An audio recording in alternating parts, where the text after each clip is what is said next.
Welcome everybody in to another episode of Huskers Live, episode 210, and got some stuff to go through today. A lot of offensive line stuff to talk about. Finally, what everybody's been dying to talk about. Let me just drop my little banner here at the bottom while everybody piles in here. Should probably remember to do this before the show, but yeah. As everybody gets along in here, I'm sure we have y'all have heard a little bit about the Notre Dame transfer that is on campus today. So I'm going to dive into a little bit of that. I'm going to tell you what else we're going to go through. Junior Day coming up, talking through a few of the people who are going to be on campus, just listing some of those guys, as Nebraska's had pretty good success in their camps, senior days, etc., over the last couple seasons. Again, being a little bit more intentional with the recruiting this time around. So it'll be interesting to see how that plays out. Kind of going through the offensive line in general about, kind of what it might look like going into next year. And, not complete, in my opinion, just yet, but we'll dive into that and going through some positions of need still and kind of looking through the running back room. It's kind of a hint at what are, a couple positions of need, but going through the running back room, seeing what we got right now on the roster for next season, seeing how we feel about that. And I'm going to drop a link in the chat too, just in case any of you want to pop on and join the conversation. I will be, of course, hopping through y'all's comments here as I go. And all right, cool. What's going on, Brasco Rascal? I appreciate you hopping in here. Cornhusker Huddle, what's going on, my man? Yes, Junior Day list looking it's exciting. I'll put it that way. Very, very excited about the caliber of recruits that Nebraska is going to have coming in. Not only that day, but the offers going out for the 2026 class, etc. So yeah, I'm just going to briefly talk through some of those guys, but it's important getting Dayton Raiola out there, peer recruiting some of these guys, and just trying to get them over to campus. Of course, Dylan did that exceptionally well, still does that exceptionally well with his peer recruiting. So, and also Nebraska ranks the number 2 wide receiver class in the transfer portal. So we're going to dive through that as well. Saw a crystal ball for the Notre Dame offensive lineman. Yes. And let's go ahead and dive into that as people pile in here. But let's just talk about the offensive line in general. Now, I'm curious to hear y'all's take on the offensive line and just kind of where you think guys may fit and where they may not in terms of, moves across the line. And I have kind of a projected offensive line as it sits, kind of incomplete at that, to an extent, because I feel like there's a move that still probably needs to be made in the portal. But I'm curious to hear your thoughts on this as I go through. So let's go ahead and just jump into the talk about Rocco Spindler. Now, Rocco Spindler, of course, a offensive lineman from Notre Dame. I do have his PFF here, so I'm going to pull this up for you as well. Just kind of give you an idea. Let me see, where is it at? Yeah, let me pull this up on the screen for you. Give you an idea of what we're looking at with him. And some of the takeaways that I had that I noticed that stand out for him that could be helpful for Nebraska next year. Because as we know, penalties have been an issue over the last few seasons, not just with the offensive line, but just in general. So let's talk about Rocco Spindler. The key note about today, Tuesday, getting him onto campus, because as we know, Michigan was also in the equation for him. But the big thing about getting him to campus today is this is, of course, the deadline for the spring ball for him to get in here and get enrolled on campus on Tuesday. So I think there's a little issue with Michigan not being able to get him in by their deadline. So he's on campus currently, and this was kind of the intention, was to get the ball rolling, moving with him quickly, and seeing just kind of what they could do with the little time that they had. And so a couple of things to note about Rocco and talking about just overall, the penalties I was mentioning before. One of the biggest things, he has 0 penalties on 684 snaps on the season. So 0 penalties by him, and was the best red zone pass blocker all season for Notre Dame. And a couple of the issues that Nebraska had this year, Pass blocking in the red zone play calling in general, but just overall in terms of their red zone play, having somebody who can come in here who is a, stout on that line of scrimmage. And as we go through his PFF grades here just a little bit, you can see kind of his progression over the last few years. So 65.8 there, 59.3, 64.3, and then this year 70.5. And that is with to a quarterback, who moves around in the pocket a little bit. Riley Leonard, especially later on in the season, was kind of that guy who started to use his legs a little bit more. So hold on. Generation Bread, appreciate you, man. He's in the student directory now too. Yeah, but that's pretty common with anybody. We've had that kind of smoke signal in a lot of recruiting before when we had guys come onto campus and they put them in the student directory or whatever, just to I'm not sure what the actual reason is, but in a lot of cases it ends up there. People take that as a sign of a commitment, and it doesn't actually end up being the case. But this one might be where there's smoke, there's fire, just because of that deadline I talked about. So looking into Rocco a little bit more. So as you see his development over the last few years, 6'5", 331 pounds, just a big guard, and somebody who's going to be able to come in and anchor this offensive line at a much needed position, because now it seems like left guard and right guard are pretty much locked down. And the question marks remain kind of outside of those positions, which I'll get into in just a second. But Nebraska did receive a crystal ball today for Rocco. So it's looking like the wheels are in motion for him. 4-star recruit out of high school, started 23 games, 1,300 snaps, allowed 3 sacks, 1 year of eligibility left as a grad transfer. So would be one of those guys whose impact now come in and can play immediately and try to really get, some protection for Raiola going into this next season, along with Dana Holgerson's, style of offense that he's running now that's going to be a little bit more friendly to getting the ball out of his hands quickly and trying to take a little bit of pressure off of these offensive linemen. So now when talking about just kind of the overall look of the offensive line in general, and I'll bring up a couple guys here that I mentioned in just a second, but let's talk about Justin Evans Jenkins. Now, a couple things to note about Evans Jenkins. One of the things that when he was coming out of high school, so he was a guy who received a lot of love in his kind of sophomore, junior season in terms of the teams that were interested, offering, etc. Now, when it went into his senior season, he was one of those guys that they thought he kind of had what they quote unquote maxed out frame already. 6'2". They didn't think there was a lot of length to him. Not a lot of room for growth and development just by looking at his frame. Now, when Nebraska brought him in, or when Nebraska offered him, they kind of knew that.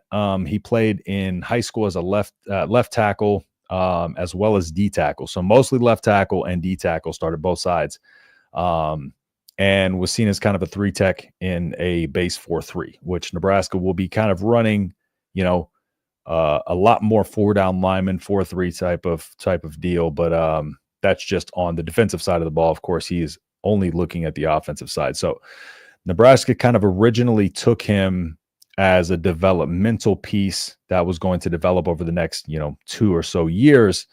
And then, of course, he ended up having to kind of start pretty early on in his career here. So he's kind of had some of that on the field trial by fire type of development that he's had to have.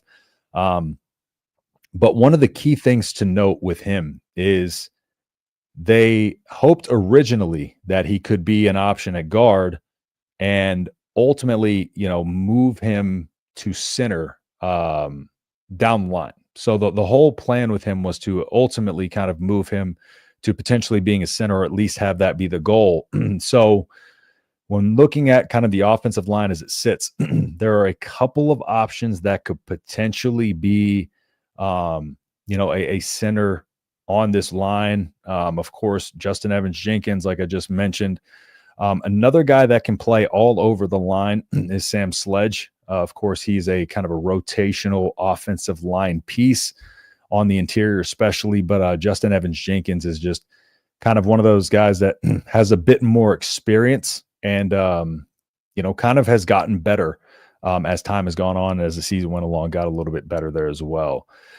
So it's something where we could potentially see this kind of combination of, Justin Evans Jenkins, maybe at center, barring no other, portal moves in terms of that.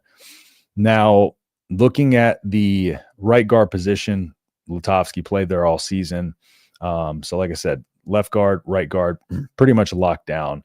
You got Teddy and Turner coming off their injuries. So going over to the tackle position, we're looking at, like a Gunnar Gatula. He was kind of seen as a swing tackle more so entering the season.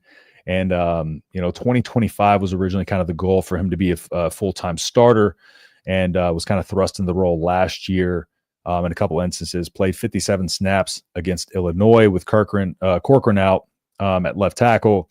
And, out of high school, was seen as a guy who could shift up and down the line, but, just has that frame that makes him great for, a tackle, really good in the pulling department in terms of that, and just really physical in the run game. You like the level of physicality he brings, and his development over the season, again, was really, really good. So, you're feeling pretty good about Gatula over there at tackle. Now, the one thing that I don't like right now is, of course, the left tackle.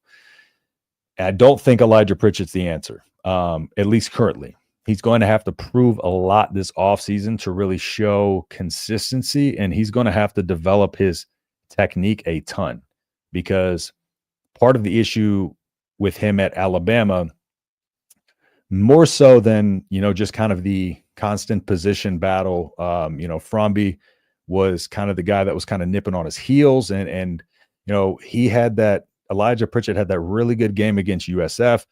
Fromby had a really bad game against USF. I think 4 of his 8 pressures on the season came in that game, which kind of gave Pritchett a, advantage early on in the season looking at that, because Pritchett came in and Alabama kind of rattled off 21 unanswered points from when he came in on. So, but over the course of the rest of the season, it was very up and down.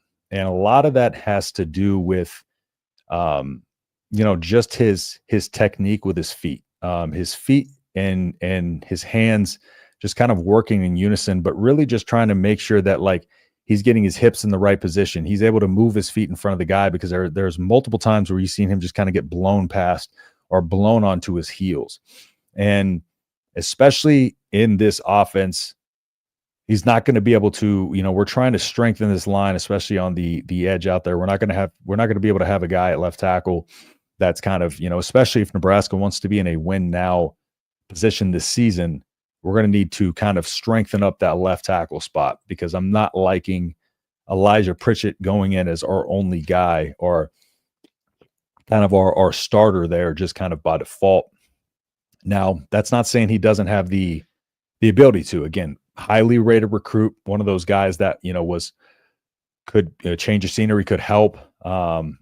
Difference in coaching staff. His coaching staff changed from, the season prior to last year, of course, with Saban, going out.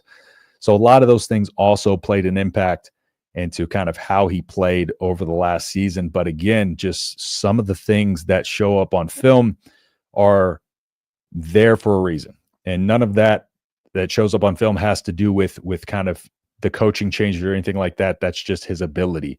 And I do think Raiola can do some good things with people in a short amount of time, as he's shown to do.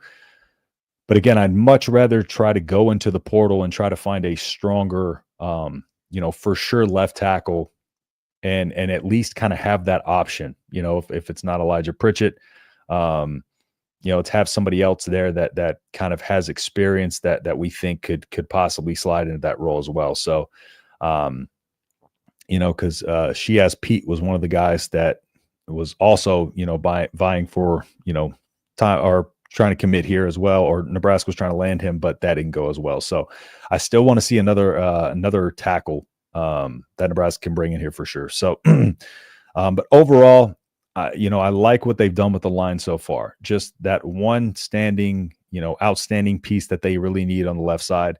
That's going to be the biggest and most important part. But overall, can't be too upset at what they've done with the line thus far. So, Um, Now let's kind of dive over into some positions of need. And now I know each and every one of us kind of has our opinion about what positions we still need and stuff like that. And of course, a lot of the defensive line stuff has been addressed in the portal.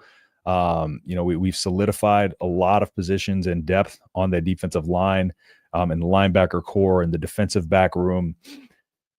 Now, one of the biggest positions of need, and this is going to be kind of more so less with those even fronts and more with the 3-man odd fronts, but the big, to put it literally, the big piece on that D line last year, minus Ty Robinson, was Nash Hutmacher at the nose tackle. So that zero nose kind of on that 3-down lineman. The zero nose is very important in terms of kind of disrupting in what Nash, did last season, and what their role isn't necessarily supposed to show up every time on the stat sheet. Let me get this off the screen real quick, and then I'll go back into some of the offensive line PFF grades here in a second. But now the job of a nose is to kind of just take on as many blockers as you can and free up those edge rushers, free up those linebackers, try to get the numbers on your side essentially. So it's a disruptor.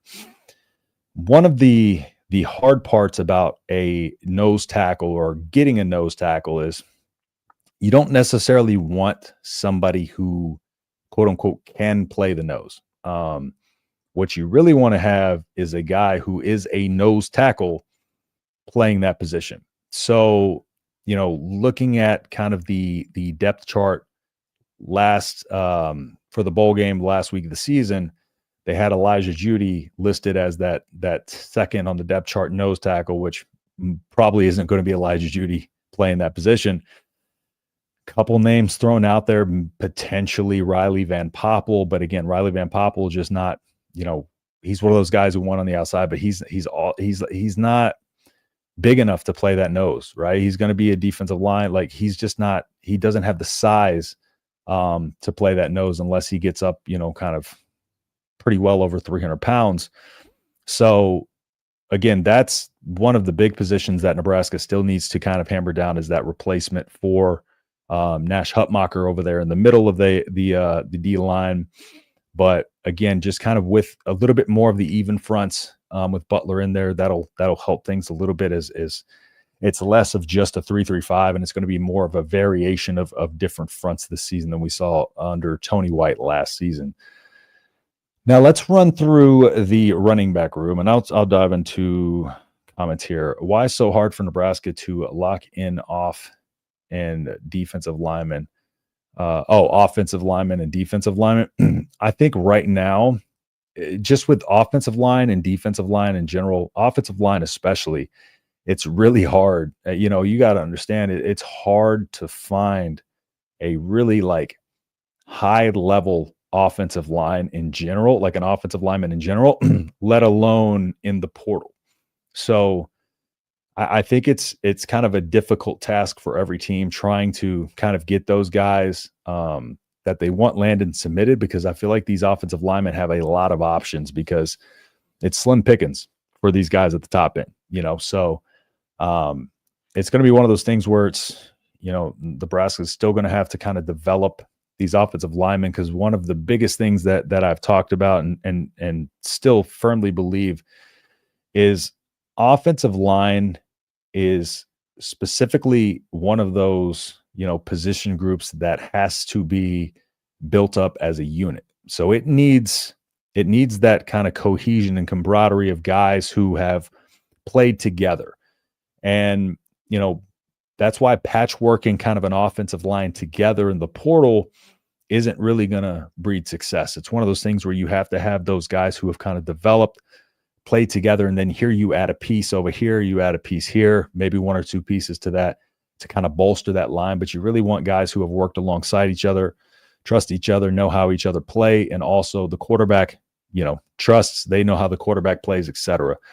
That's the key to a successful offensive line. And I think that's what makes it that much harder to build, a line, is you got a lot of options out there. You got to have depth pieces, but you also got to, be able to kind of land those home run hitters. And you do have guys like, a lot of these offensive linemen, especially, guys like Elijah Pritchett probably want to come over and start immediately. Pritchett is not necessarily going to want to be in a position battle again. Now, the way Matt Rule runs things, especially, with him being a new guy to this team, is going to have to come in and earn it. And of course, he's probably not promised a starting position on this offensive line, but that's one of the hard parts is these guys are going to want to come over. They're going to want to almost be guaranteed that position. And it's really, really hard to navigate offensive linemen. They're few far and in between. It's a lot easier to find high-level wide receivers, a lot easier to find high-level running backs than it is to find really high-level offensive linemen.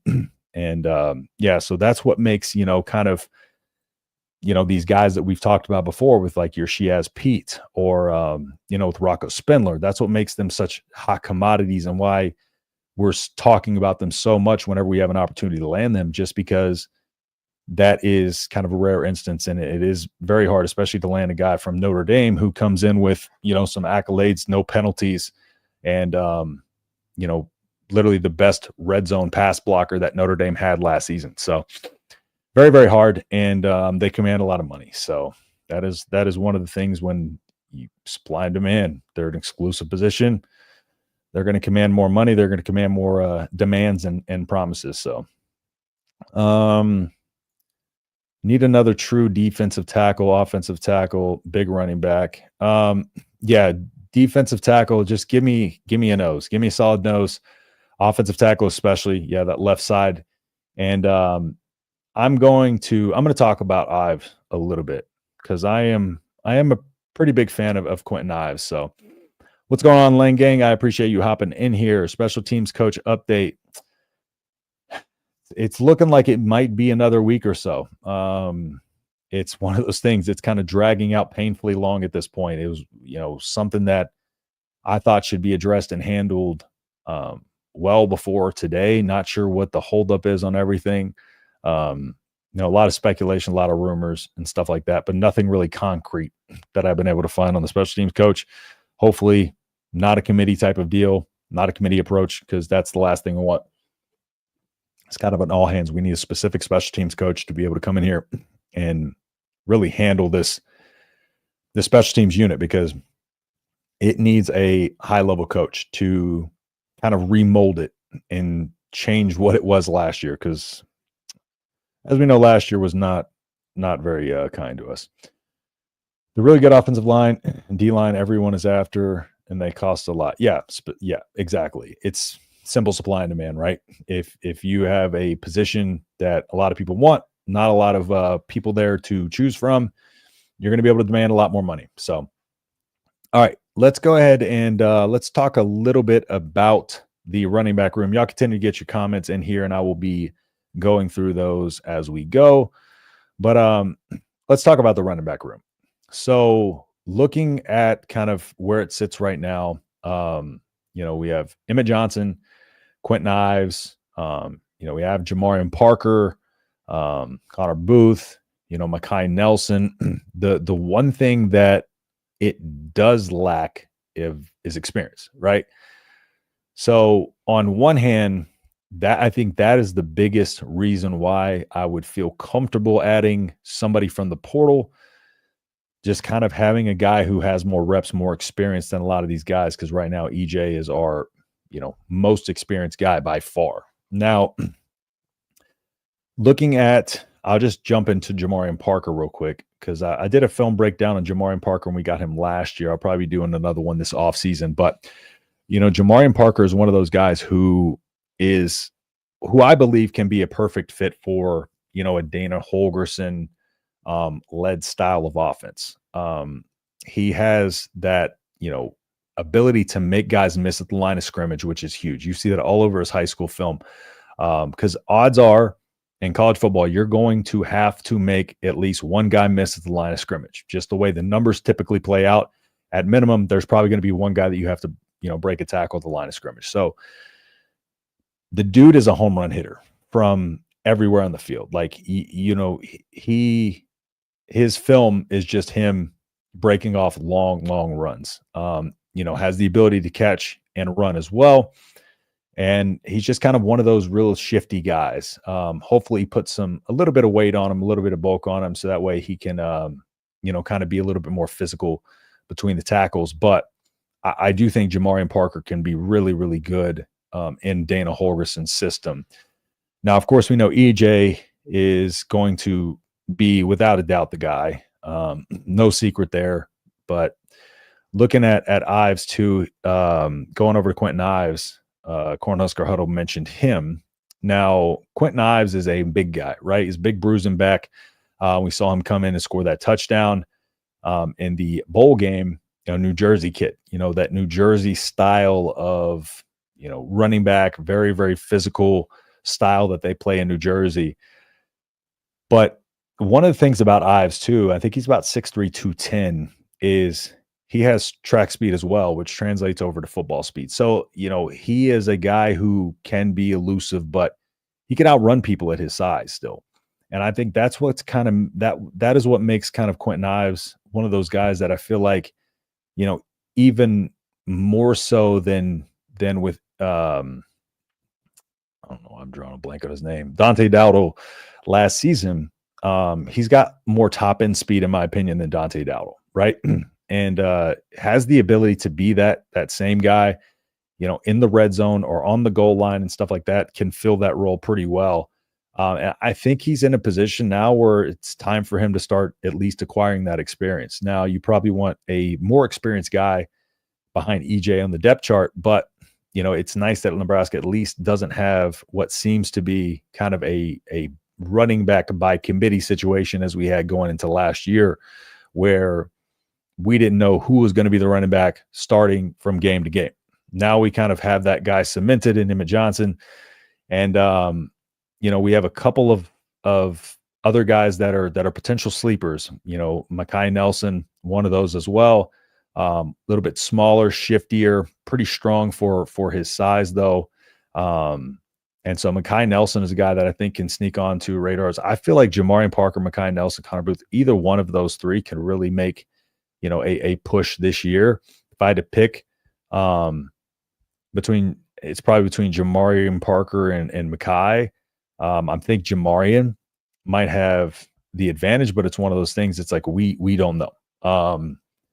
I think each one of those can play their specific role in this offense, but I do think they're all going to get rotated in at some point, and they're all going to have a role in this team. So just a very inexperienced running back room. So we'll see what they do in the second half of this portal, season or the second part of the portal this offseason, and see if they can land a running back. It's just interesting that there really has been no push for that. I don't know if it's just because they were planning on handling this on the second, stint through the portal, kind of focusing on these positions of need a little bit more as we went through this first part here, offensive line, stuff like that, linebacker, wide receiver, defensive line.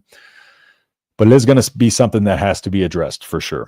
And I'll go through these guys' film as well, kind of break these running backs down in more detail kind of on the channel as we go through this offseason. So now let me dive into some of y'all's comments here. Let's see. Who's your sleeper pick who could emerge in the running back room? Yep, that's probably going to be Jamarian Parker for me. Yeah, that would be my pick. I think having youth helps with shaking off the fumble bug from year before last. I think scheme will do a lot. Does the team have a fullback? I don't think we're going to be using a fullback in Dana Holgorsen's offense. Could be one of those things where we have, maybe Ives come in and, kind of as a two-back, but he's kind of the bigger, fullback-esque, guy in the backfield. But definitely don't think there's going to be a fullback, especially kind of, with this spread them out kind of, offense that the air raid is. But we'll see. I don't think there's necessarily going to be a dedicated fullback, maybe a guy who kind of rotates in there at, that quote unquote fullback spot. But in terms of youth shaking off the fumble bug, that was one of the things for me that was very, that's the word I'm looking for, or the last couple of years, it was really confusing, right? Because on one hand, you think about fumbling as, simple ball security, right? Two hands on the ball, bringing it in the body. But at what point was this kind of a mental kind of block that I felt at a certain point it just became one of those things where it was just kind of a mental, you know, almost lapse that they were having, or they were really thinking too much about it, and at the same time still being reckless of the ball. It was really hard to figure out why this couldn't be coached out of him. And Matt Rule last offseason, I think it was, when talking about the 2023 season, he had mentioned that one of the things that he had learned throughout the season, or was told late in the season, was, I think it was Ron Brown who told him that, Matt Rule had never had an experience like that with, a team fumbling the ball as much as we were. And so he was kind of, at the same time as we were trying to figure out, he was also trying to get to the bottom of, like, why is this happening? Matt Rule was even, scratching his head at it. And he said Ron Brown told him that specifically he's not coaching it hard enough, right? And so we come into, the end of last season, and he starts, Matt Rule starts talking about how they're making progress in that regard. And, I think they made a lot of progress this season as well. So I think it's just, at this point, I do think there is some mental, element to it. But I think right now, with this running back room as it sits, I think there is some truth to that, where I think a lot of these guys, have been pretty much all of them have been majority coached by Matt Rule at this point, which means, since that kind of 2023 season, towards the mid to late part of that 2023 season, it has been something that has been a focus and something they've been specifically hammering in on in coaching. And I think that's going to go a long way towards, preventing a lot of those turnovers in this third season. So that was that fumble bug was one of the interesting ones. Now, remember, a lot of those came from the quarterback position as well. But yeah, the running backs just really weren't being smart, kind of complacent with it. And I think that's going to be a focus of this running back room. I think that's something that's probably been hammered into their minds, is just ball security. That at the end of the day, you'd rather not pick up a first than, try to get too lazy with the ball, or, lose it at the goal line because, you're just kind of try too hard to make a play happen. So it's one of those live to fight another downs, and try to get that mentality into them that, like, it's okay. Like, let's just put two hands on the ball. Like that one against Boston College with Emmett Johnson, that was a little bit of a different one. I felt like, I think it was Emmett that fumbled that. Yeah, it was. I think that was one of those situations where, he kind of got hit and turned around, and then he got hit right on the ball. And so I don't think there's much that Emmett could have done with that one to kind of protect that ball any better than he did. So, but yeah, I do think there's some truth to that. And I think that's something that these running backs will do a good job of. It's just a matter of the lack of experience of these guys too, coming in here. They're going to, have to be able to take those hits and understand that people are going to be punching at these balls more than they did at the high school level. Some of these guys who haven't really played, Jamarian Parker, Mekhi Nelson, they're going to be coming in here. They're going to be hitting at the ball. They're going to be trying to bring it out of your hands. So they got to be extra cautious in regards to that. So let's see. Quentin has more versatility than Dante too, can catch out of the backfield. My only concern is his physicality. Haven't really seen much of him. Now, from his film in high school, he does have that ability to be physical. But one of the things that I think too, and especially in that New Jersey style, but as a, person who's been coached under Matt Rule a lot, was the fact that, like, it's a kind of a more of a focus on physicality. And I'm almost wondering if kind of what we saw in that bowl game is kind of a setup for maybe what's to come with him being that kind of more physical type of back, just because he has that size to him. Probably put, I'm not sure what he's weighing now, but I think he was 6'3", 210 out of high school. But you got to think, if he's added another 5 to 10 pounds, he's 6'3", 220. So a guy that's big and strong enough to be able to be that physical back.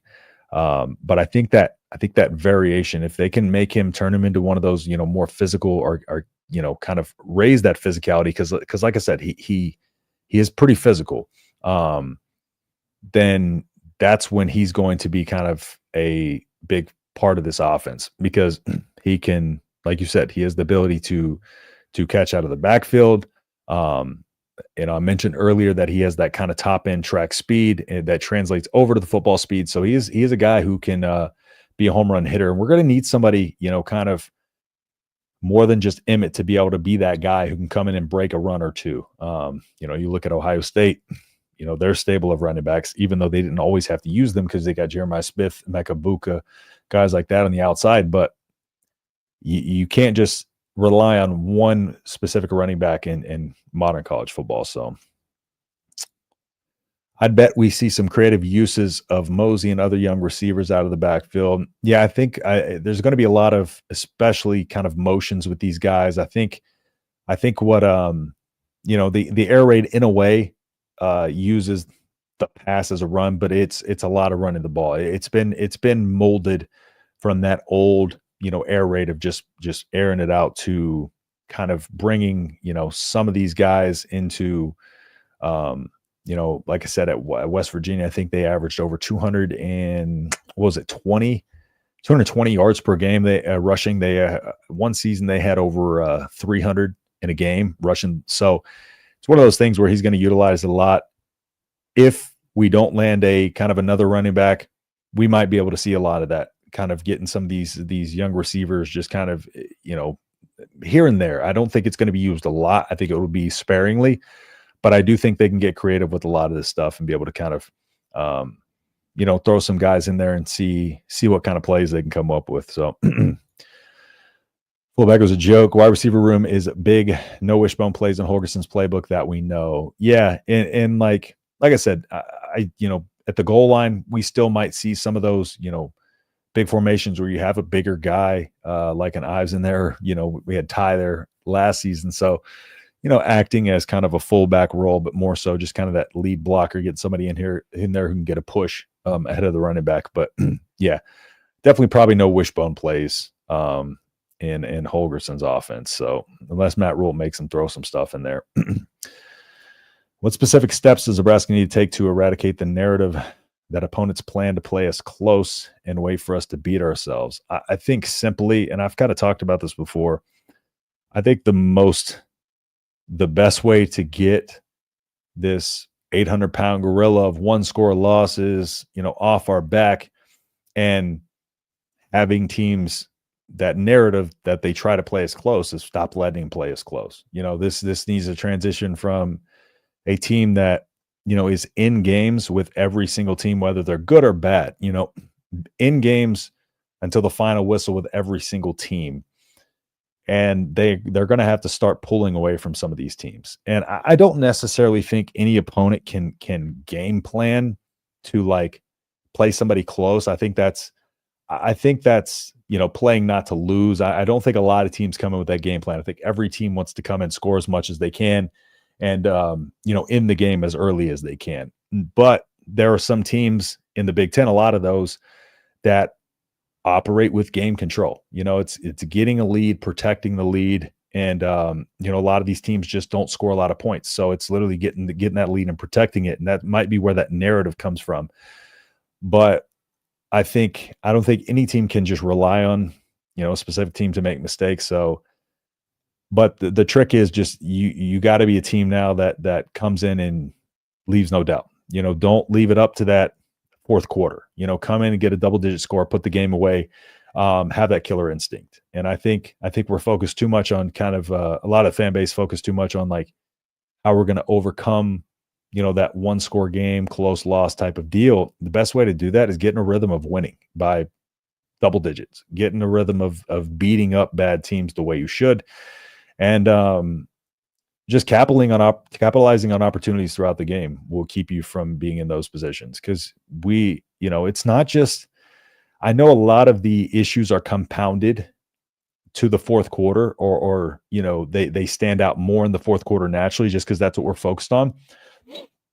But let's be honest, those start earlier in the game than just the fourth quarter. The final meltdown happens, or the final blow happens in the fourth quarter.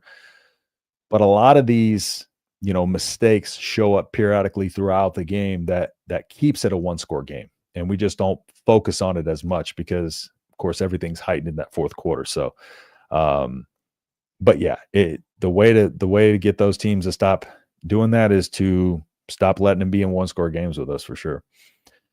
Wonder if the majority fans would be happy with 8 wins. I kind of looked at the schedule a couple weeks ago, and there's a couple of sneaky games in there. November is not kind to us, but I think looking at last season, I think a lot of us predicted, I had a floor of 5-7, I had a ceiling of like 9 and whatever.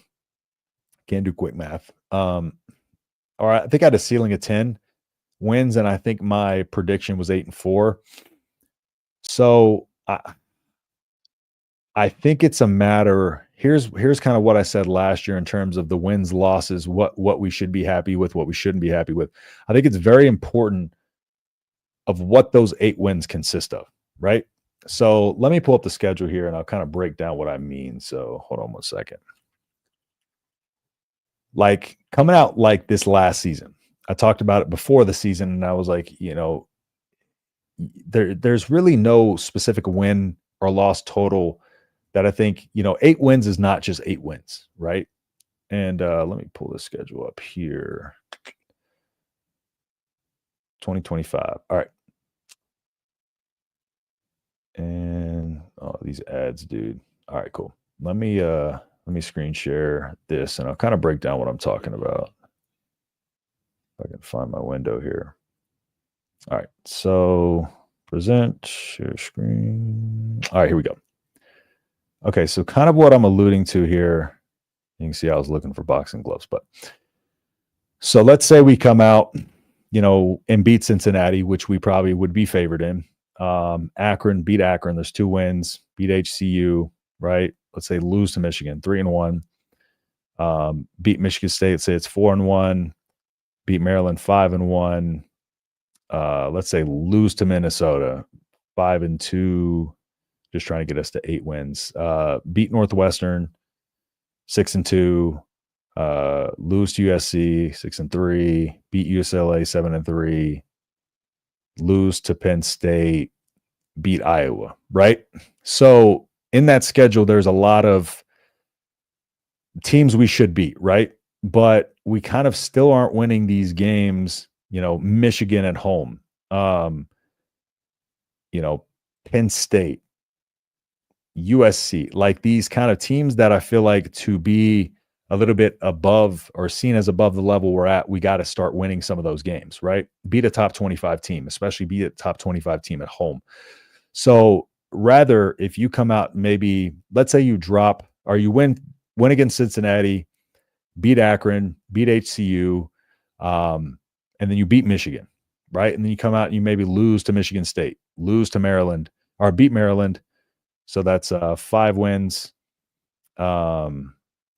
Beat Minnesota, beat Northwestern, lose to USC, you lose to UCLA, beat Penn State, or flip that Penn State, lose to Penn State, beat USC and Iowa. So if you come out and you have a win against Michigan, USC, and Iowa, it's a lot different than if you just beat Iowa and then beat a bunch of teams in here that you should beat. So looking at the schedule realistically, I think what I came up with, so 1, 2, let's see, 3, 4, 2, 5, 6, 7, 3, 8. So I think I had us at like 9-3, but I think the Vegas total will probably have us at about 7, 7.5 probably. But that's where I'm saying kind of like 8 wins to me isn't created equal. It's like, do we want to, potentially lose a couple games that maybe we might be slightly favored in to come and beat up on Michigan, or, to come in and beat Penn State in a close game? Will we trade a 7-win season to come in and beat the number 3 team in the country, and finish that slate with let's say we start slow and finish that season with 1, 2, 3, 4 huge wins right here, right?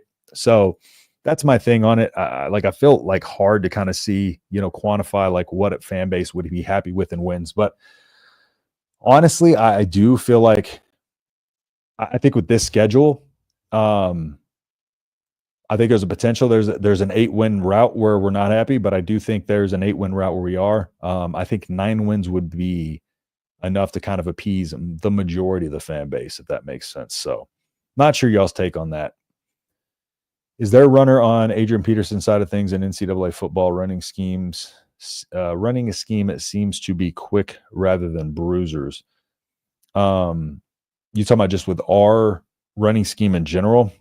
Because that's kind of the way college football is kind of rolling is a little bit more quick, GT counters and stuff like that.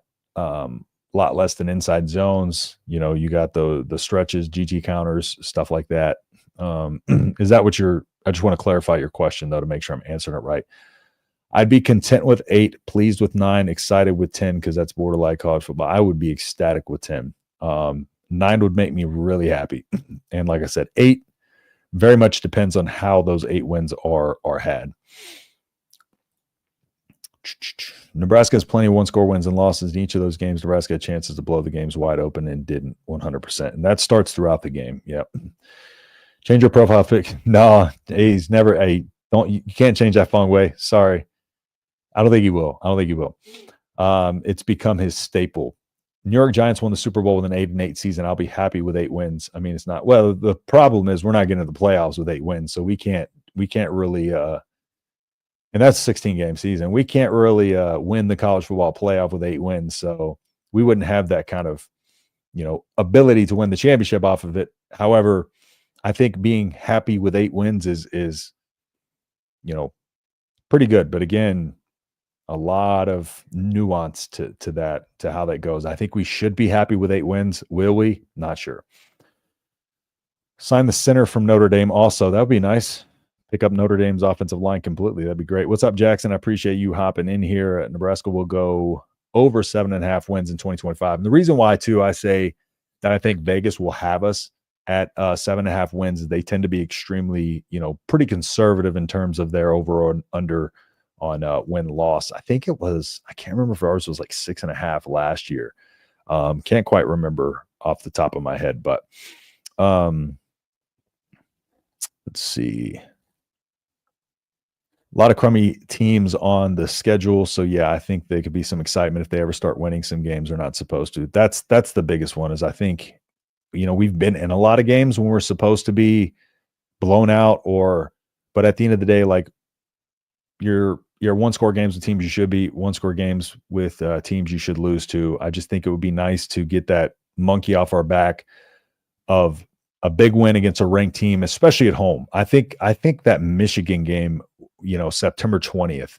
I'm not sure what Michigan's doing with quarterback. I don't know if Bryce Underwood's going to be their quarterback. I think that would be an insane game. Dylan Raiola versus Bryce Underwood, a top recruit from the 2023 recruiting class versus a top recruit from the 2024 recruiting class, the number 1 QB, but like 2 very different styles. Bryce Underwood being that guy who's a lot more mobile, but not quite as strong with his arm, and in the pocket. And then Dylan Raiola, who's kind of that statue in the pocket. That would be very interesting, but I think that would be a game that could really, set Nebraska on the right track. I think if Nebraska is going to get 10 wins, I think that Michigan game is very important because I think that could be a momentum builder because you come in and you're probably 3-0, Cincinnati, Akron, and HCU, and then you come in against Michigan, and then you have a bye week. And then you have Michigan State, probably should win that game. Maryland probably should win that game.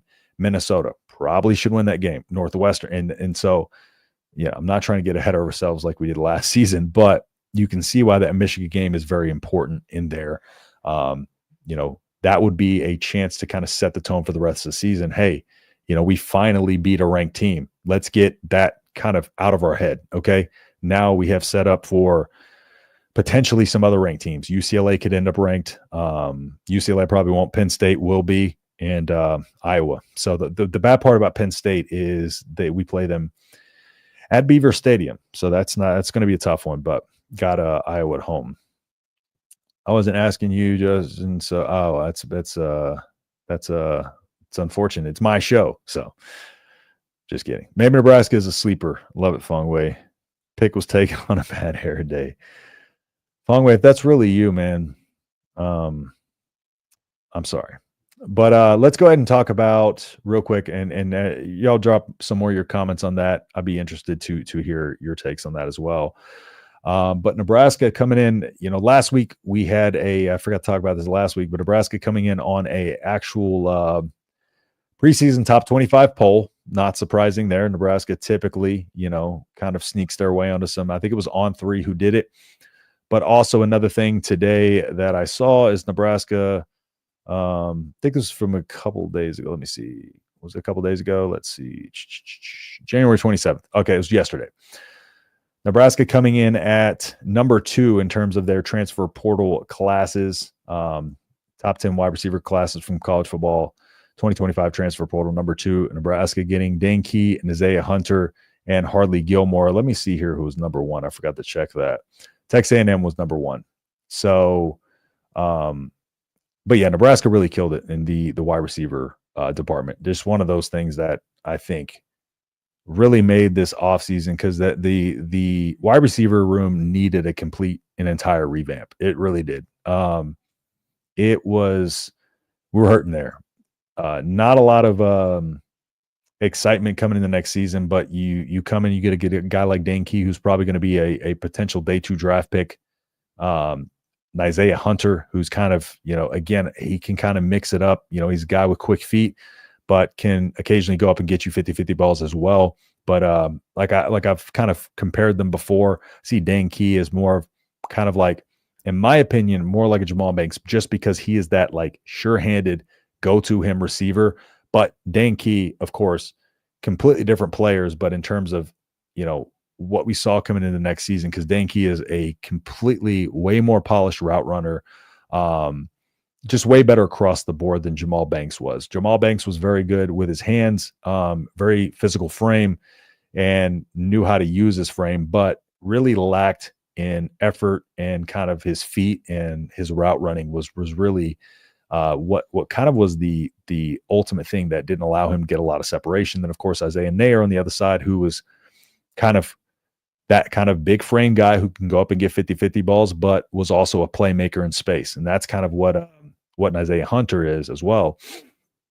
And then you got Hardly Gilmore, the guy that Kentucky fans, again, I think it's pretty big whenever a Kentucky fan is able to sit here and say, good things about a player that leaves, because typically they want to bash him. But Kentucky fans were not in a good place with Hardly Gilmore leaving. Came onto campus at Kentucky when he was 16 because he reclassified, and 17 years old, and going to be a big part of this offense going forward. So, Nebraska, I think this is one of the biggest reasons Nebraska was not, besides, of course, the offensive play caller, but I think this was one of the big reasons that Nebraska was not able to really kind of do much this season, was just all over the film. I did a lot of film reviews on it this year, but just no separation. And it's not just the fact that it wasn't schemed to get separation. Even in those instances, you can usually have a guy on your team who can, create separation. Jalen Lloyd was a guy who, I thought looked much improved in his route running in the spring game, but it just didn't kind of translate over the season. It just seemed like a lot of lazy route running across the board, just laziness in general from the wide receiver corps. So it's good to see that kind of revamp. And Nebraska getting a lot, recognition from that. And I take a lot more stock in this over the top 25 preseason rankings, because we've seen those way too much. What's up? Never mind me. Appreciate you hopping in here. I don't want to be ranked in the preseason. Let's earn it, not talk about rankings. Exactly. I agree with you. I think preseason rankings just give us specifically, I think their sole design is to give us something to talk about. But at the same time, I think they ruin kind of the rankings over the season, because you have it set up like these are your teams in your top 25. So naturally, these teams start, up here. And so it's, we look at some of the teams who fall, who are in the top 25, who may only win 7 games, right? But it takes 2 or 3 losses for them to drop out of the top 25, whereas you have a team that starts at 74th who's going to end up getting 10 wins. And it takes them, 5 consecutive games to even climb up in the top 25. And all of that factors. And I think especially in this college football kind of college football playoff era where we're so fixated on rankings and stuff like that, it really has an outcome on how the season ends. The SEC bias, of course, coming in the season with a lot of those teams ranked, but those do factor how we end those rankings. And, so I think preseason rankings, again, I don't think they're going anywhere just because the media needs something to talk about in the offseason. And of course, these are media polls, media rankings, and they're going to be coming out all offseason. But I do think a lot of times they might put Nebraska in there just for the engagement and conversation. I do think because they know they're going to get people who are Nebraska fans who are in favor of it, and they're going to get people who, are like, oh crap, Nebraska, another offseason championship, that type of deal. So I do think a lot of it might be for engagement too, but no one should be ranked preseason, especially now that every damn roster in college football would change every year. Exactly. We never know. Yeah, even more so now, we never know what teams are going to be coming out. So with a playoff, rankings kind of just pick who's in unless someone loses a lot. Penn State's the hardest game to win, I think. Well, without a doubt. Yeah, Penn State. And, Drew Aller is going to be back. Drew Aller has steadily gotten, his mechanics from 2 seasons ago to this season were insane. And I'm talking about a season 2 where he only had 2 interceptions and Penn State was like, what are we going to do at quarterback?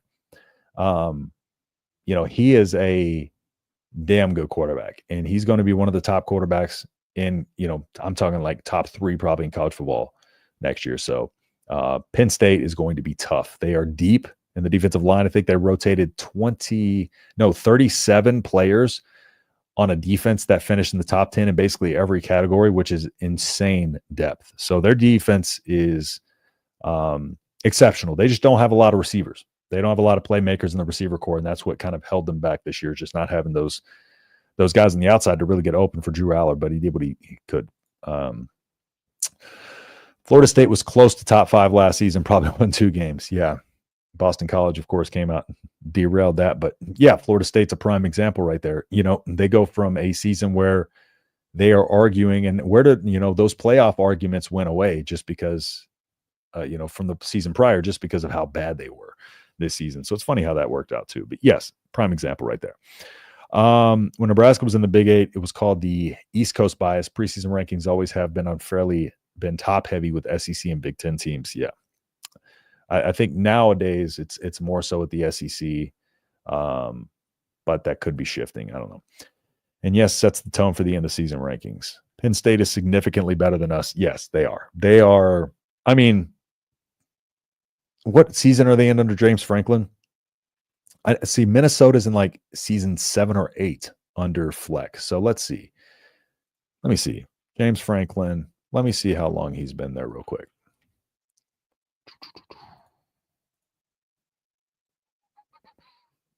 Because it's been a few years. So he's been coaching for 14 years and has been at Penn State since 2014. Yes. So 1, 2, 3, 4, 5, 6, 7, 8, 9, 10, 11. This was his 11th season. So next year will be his 12th season at Penn State. So that just shows you how long he's been building. They have a quarterback who is very experienced and, like I said, just has gotten better because of that experience. Wasn't a world beater his freshman and sophomore year by far, but yeah, that's going to be a tough game. If Nebraska is able to pull that one out, that might replace a couple easy wins. If Nebraska drops a couple easy games early in the season and Nebraska comes out and ends the season with a win over Penn State and Iowa, that might almost be a better look. 7 wins, you get a 7 wins and win over Penn State and Iowa, or 9 wins and beat the teams you should. Raiola, that's an interesting question. I think I might put that out. Like, which would you rather? Raiola won't blink in Happy Valley, stare down Ohio State, so he won't be intimidated. Yeah, I don't think it's intimidation. It's going to be that defense for sure. But yeah, I agree. Crawford versus Canelo, need a breakdown on a separate show. Oh, yeah. So my initial breakdown on this is I don't think Crawford has the size. I think Canelo's just too big and strong for him to, of course, I'm a fan of both. My coach is trying to transition my style to more of like a Canelo Alvarez style, walk forward, kind of smart defense power puncher. Crawford is one of those switch hitters, equally as good with both hands. So, he's always a tough puzzle to crack, but it's just one of those things. It's when you jump, up in weight, 2 weight classes. Canelo did that with Dimitri Bivol and lost. It's one of those things where it's like, he lost his movement, his reactions because he was carrying that extra weight. So, but I love the fight. I love that fight. It's very, very intriguing. But I think Canelo takes it just on that alone. But in terms of skill, like those two are 1A, 1B, sorry, I just got here. What I missed. Sorry, Douglas, you go back in and rewind, check it out. Went through a lot of stuff, the offensive line, a lot of stuff we checked out or to check out. So if you want to rewind it, go back ahead. And if you haven't yet, just if you don't mind, hit that like button. I'm terrible at asking for likes. So if you don't mind just dropping a like on this video. I believe Rule was still at Temple at the time. Yeah, I think so. Because I think Franklin came in after Bill O'Brien left. Bill O'Brien was around 20. Came to Houston. I'm trying to forget his time at Houston, to be honest, as a Texans fan. So most important, nothing on special teams coach. Yes, still nothing. Penn State is recruiting pipelines. I wouldn't say we don't. But we are building those back. We didn't under Frost, and now we're kind of in that development process of building those pipelines back for sure. Comparing Penn State and Nebraska isn't even relevant. Well, we're talking about schedule, so it's a conversation we can have, Sean. Ohio State thought they were going to steamroll us, but it'll be a completely different environment. Happy Valley if we're ranked. Yeah, agreed. I noticed you were part of another football show. Shocked you don't have a boxing show. I think I would. I think that might be on the itinerary for me because my team right now is Wade Plemons, who's at Wade Plem on X, but he is there's a few professional boxers. My coach was a former professional, 34-4 pro, and Wade has a 400,000 subscriber YouTube channel. So I was like, maybe it'd be a nice time to hop into that and let him help me out. But I love breaking down boxing, so yeah, wouldn't mind that at all. Might be in the future itinerary. Busy right now training people and stuff like that too on top of this. So, but yeah, might be in the future. If you don't mind, do you have a favorite heavyweight of all time? Butterbean? Man, I would have to say probably my favorite heavyweight of all time. If we're not talking modern, because I would say probably Tyson Fury. In the modern day and age, favorite heavyweight of all time. That's tough. I like Lennox Lewis a lot. Klitschko's, Vladimir Klitschko was always unreal. His run he went on was crazy. I don't even think he was ever knocked down, which is insane. I don't think either of the Klitschko brothers, Vladimir or Vitaly, were ever knocked down. So hard to pick just one though. But yeah, Tyson Fury might be recency bias, but I just Tyson Fury is one. And then of course, Mike Tyson. Gotta love Mike Tyson. So Huskers, they're really trying hard to secure Missouri because the last 4 years have been any one game. If he locks down that, yeah.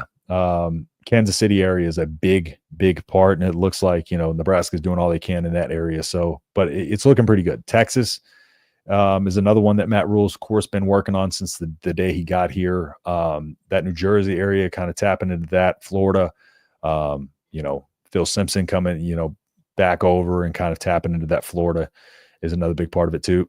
Quick question: does education matter anymore? Penn State is hard to get into. Nebraska isn't easy. Does Nebraska lay off on education? But I don't think so. One of the things that Matt Rule touched on last year at Big Ten Media Days was the team GPA. When he came out, was talking, on the podium to everybody. So I think that's still something that he values is the education aspect of this, because at the end of the day, his most important thing is about building up young men to be successful in life. Gunner, my dog's barking. Sorry, or whining. Ranked preseason gives a much better chance for the playoff. Not saying we can get there, but should be the goal. That said, shouldn't rank until after week 4. I agree. Nebraska 2026 trap game. Minnesota, if we're calling that a trap game, I just think they always play us tough for some reason. I feel like we never know what to expect with Minnesota when we play them. But outside of that, if that doesn't count, maybe more like a, I think Northwestern is kind of sneaky just because, their new coach, they kind of played some teams tough. I just don't think they have the athletes to, but who knows? But that one's a home game. So I'm thinking probably Minnesota just because that's in Minnesota. So I think that could be a trap game. He's on our Husker football show, layoff, but I watch a boxing pod. Justin did it. Hey, let's go. Appreciate that. Got my first pro bout coming up later this year. We haven't scheduled it yet, but like I said, working with my new coach, transitioning my my style to more of a forward power puncher. So top 3 2026 Nebraska high school commits, dark horse. My favorite heavyweight is Larry Holmes. I'm going to probably be doing a video on that. So stay tuned for that. I'm probably going to be doing a breakdown of the 2026 kind of commits and kind of who I the signees that I would like us to get. My dad also thought Rocky Marciano was the hardest hitter you've ever seen. Very might be pretty accurate there. Now, modern day heavyweights are a little different because they're like 6'7", so they have more punching power in that regard. But Mike Tyson's power was more so like through his combinations. A lot of people talk like Mike Tyson had one punch KO power, which he did, but a lot of his were through setups and hitting you with combinations. So, but I think the hardest hitting heavyweight of all time now is Deontay Wilder. Although he had, he had kind of some losses there late, but he was like 40-0 with 40 knockouts. And like that dude had the biggest one punch KO power I think I've ever seen. So Holmes was the poop diggity when I was the lad. Husker podcast, Larry Holmes, the Easton Assassin, my favorite. Larry Holmes was great, man. It was the worst loss of the Matt Rule tenure at Nebraska. Oh, that's tough. Oh, man, so many losses come to mind. We're talking most painful or the worst loss? Let's see here. That's a good question. If I can find out like our let me see here. I'm trying to think back through what happened last season. I think Indiana is up there. Indiana's got to be up there. UCLA was not a good one. So let's say probably Indiana from last season. And let's say from the season before, Colorado or that Maryland game. I think Colorado or Maryland. Yeah. So, I mean, Indiana hurt pretty bad, though. Yeah, Indiana for sure. Did this turn into JRE? You know what? We do a little bit of everything here, all right? We just flow with the chat, what y'all want. So, Indiana by far looked interested. I think what made the Indiana game hurt worse than those games is it was in year 2 at a point where it seemed like we were gaining momentum, and then all of a sudden we got punched in the mouth so hard that the team kind of basically quit, before halftime, but really quit at halftime. So, yeah, Indiana.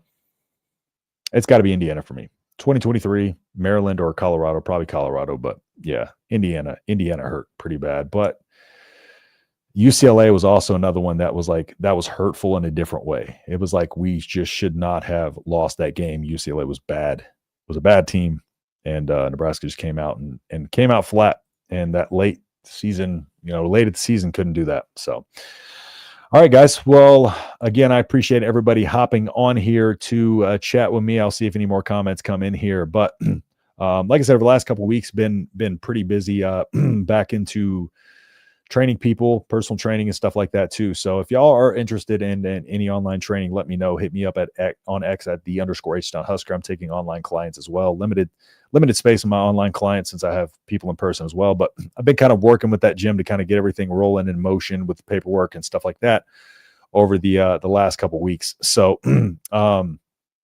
this off season I kind of was taking a little bit of a mental reset over the last, couple weeks while I worked on that, and going to kind of get back with the videos. You've seen the repurposed content lately, but going to get back going with the videos here. Just want to be refreshed and make sure the content, my mental is all there. So that way I'm giving you the content I want. I'm able to give you the creativity that I like. And I feel like it shows if my mind and my heart are in the content for y'all. I feel like y'all are able to pick up on that. So just want to make sure I'm in a good headspace and everything, and make the content as good for y'all as I can. So again, it's not just volume of content for me. I want to enjoy it, and I want y'all to enjoy it. So making sure I'm in a good spot for that. So let's see. Can you discuss your schedule for? Yeah. So in upcoming show, I might be throwing in maybe a second live stream or a call-in live stream this off season, if that is something that y'all would be interested in. Maybe like a Thursday show, call-in show, where we just kind of roll straight off of, how many callers we get, and kind of do it that way. So a little bit more interaction from y'all as well, so y'all can call into the show and stuff like that. I appreciate you, MD. Always fun. Always nothing ever taken seriously. I appreciate that, Gen Red, and y'all can find me on Generation Red as well. Proud to be a member of that team as well. They brought me on there, so good stuff going on. What weight class am I fighting at? Right now I'm sitting at like 205 pounds, but I'm going to be cutting down, not fighting the heavyweight division. I'm going to be cutting down to probably about 195. So I'm trying to drop some muscle mass, because I'm about 7.8% body fat right now. Don't want to duck too low below that, but I'm about 205. So I got 15.6 pounds of fat on me. So I am going to have to drop muscle mass, so that way I don't get dehydrated and lose my chin and get knocked out. So, but yeah, probably about 195. And yeah, I'll keep you updated on the fight coming up later this year, when that gets rolling. So excited for that, though. Appreciate y'all being interested in that as well. Boxing is my love besides singing. So might give y'all a karaoke stream later this year too. I appreciate you, Justin. Thank you for hopping in here. Thanks everybody else who hops in here, as always, with me weekly on this show.